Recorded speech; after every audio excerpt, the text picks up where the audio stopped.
The first President, George Washington. I can but say I was summoned by my country, whose voice I can never hear but with veneration and love. I did my best to serve.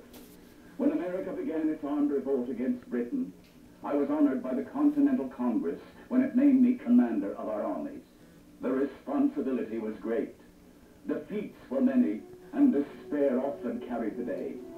Our greatest test of courage came at Valley Forge. We cannot enough admire the incomparable patience and fidelity of the ill-clad and starving soldiers who shared the numbing cold of that winter campaign. But finally, the colonies were free. Then came the need to become a nation. I became the only president who was elected for both terms by unanimous vote. After a second term, I felt it just to refuse another, so no danger of aristocracy might again arise.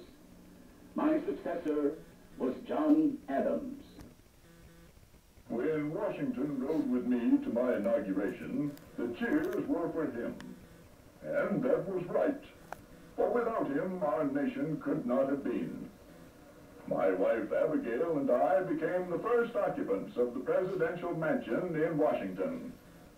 The presidency was perhaps the greatest honor of my life. But my most cherished moment was adding my name to the Declaration of Independence, which had been authored by Thomas Jefferson.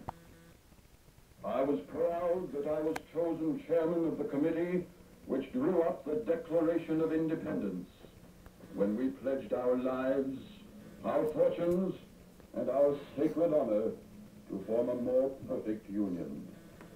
My service as minister to France gave me knowledge of the French.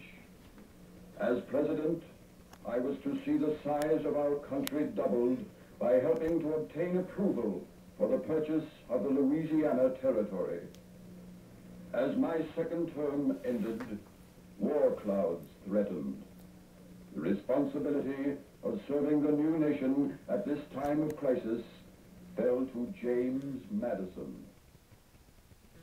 When I took office, the United States seemed about to tear itself to pieces. There were those who wanted war with England. Others did not. There were cries to annex Canada, and New England Federalists threatened to secede. With war came terrible moments. The British landed, driving back our fighting militiamen. They captured Washington and burned the White House, the Capitol, and other public buildings. But we knew moments of glory as well. Fort McHenry kept the British from invading Baltimore, and young Francis Scott Key, who practiced law in this town of Gettysburg, wrote a famous song whose inspiring words rallied our cause. The war over, our nation began to expand.